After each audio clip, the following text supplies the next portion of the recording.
In this segment, we're going to discuss briefly the role of entrepreneurs in business. There are lots of reasons one might be an entrepreneur. Maybe some of you want to be entrepreneurs. Many people want to be their own boss. They want the freedom to be able to do what they want. Sometimes it's just to accommodate a lifestyle, to be able to have the freedom to work when you want. Some are looking for financial reward. Nothing wrong with wanting to be wealthy and rich. There are reasons, though, that if you're thinking about being an entrepreneur, you better be careful. Being an entrepreneur will require long, hard work. I heard an entrepreneur once describe himself as saying, yeah, I only work 9 to 5, and then I go home and I work 6 to 11. It's a lot of work.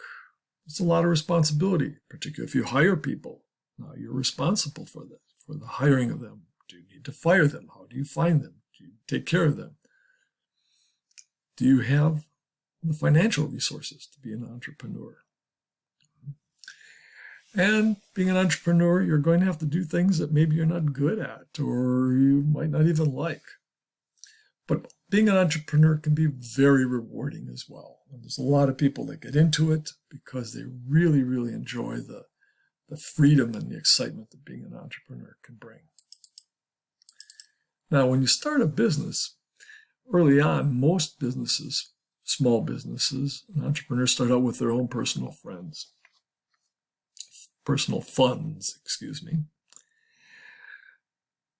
The money may come from your personal friends and family.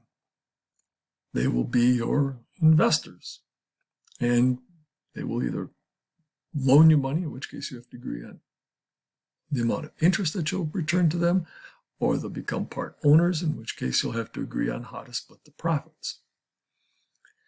Many people start their businesses with personal credit card debt. Do not do that. The expense, the interest rates on personal credit cards is overwhelming. Do not do that. Other things that people have tried much more recently are things like crowdfunding.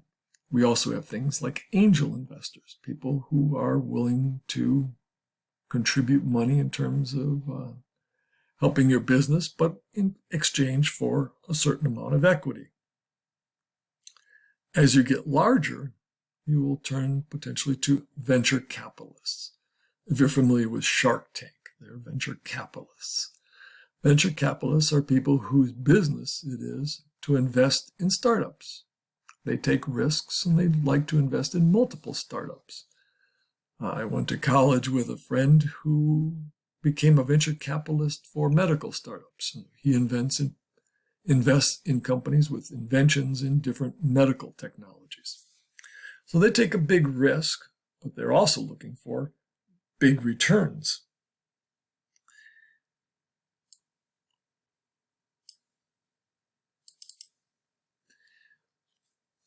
When thinking about starting a new business, it's a good idea to create a business plan. Business plans are good for a couple reasons. If you ever go ask for money from somebody, they're going to want to see your business plan. How do you intend to become profitable? What are you going to do? You will also probably want to do this so that you can think about the business yourself. In creating a business plan, the idea is not just to have a piece of paper, but to actually think through all the different aspects of the business that you're going to have to deal with. You should start just like in any other business. What's my target market? Who am I selling to? Why do they want my product? Why is my product better than anybody else? What advantage do I have? What form am I going to use? We talked about that in the last lecture. Where am I getting my money? How am I going to manufacture my product? How is it going to be distributed? What is my income statement and balance sheet? What are they going to look like for the next couple of years? All these things. The idea in the end should be to convince yourself and to convince someone else that you can be successful, that you are going to make money. Now, there's multiple ways to start a business. You can start from scratch. Do it all yourself. You're going to be a landscaper. You buy a truck, buy some lawnmowers, buy some leaf blowers, hedge trimmer maybe, and you go out and start your business. This has the highest potential return since you're starting everything from the ground up, so all profits and rewards from the business growing will come to you. Also has the highest risk. Right? You're starting from nothing. An alternative is to buy an existing business. So you see this a lot. Dentists, for example. Somebody new comes into town. They might buy the dental business from somebody who's going to retire, or auto repair business, or car dealership, things like that. Now the question is, say you're going to buy a landscaping business, what are you really buying? Are you buying the lawnmower and the truck and stuff? What you're really paying a premium for is you're buying the customers. That helps you to reduce your risk. Reducing risk means you're going to pay a little bit more than if you started it from scratch. A third alternative would be to buy a franchise. A franchise is you own a business, but you own it under the terms of a larger business. We tend to think of franchises in fast food terms, McDonald's, Dunkin' Donuts, Subways, and those are very popular. But there are others. Lawn Doctor, Gold's Gym, places like that are also franchises. The franchisor is the large business, and the franchisee is the individuals who buy from the franchisor. And there will be an agreement. The agreement will spell out what the franchisee and franchisor have to do for each other. It'll spell out who does the marketing. It'll spell out, in case of like McDonald's, that McDonald's actually owns the store and the franchisee rents from the store. It'll specify whether you have to buy the equipment through the franchisor.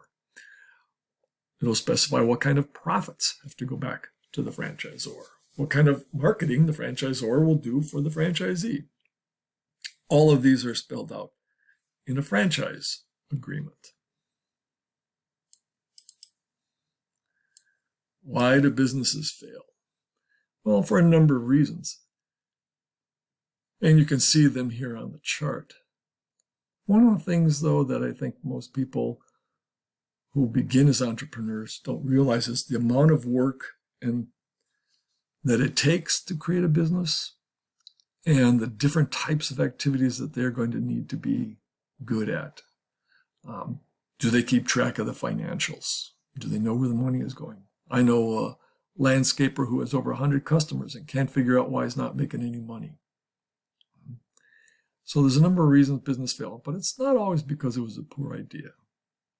It can be the cash, the experience, and just not knowing how to manage a business. If you're interested in starting a business, there's a number of ways that you can get support. One of the best for us here at RVCC is the Small Business Development Center. It's right here at Raritan Valley. It's in the Workforce Development Building. They're terrific people there. You can go in and they will give you free advice on how to form. They have literatures. They will walk you through the steps. They will talk about the positives and the negatives of different actions. They have programs. As students, you're able to take these programs for free.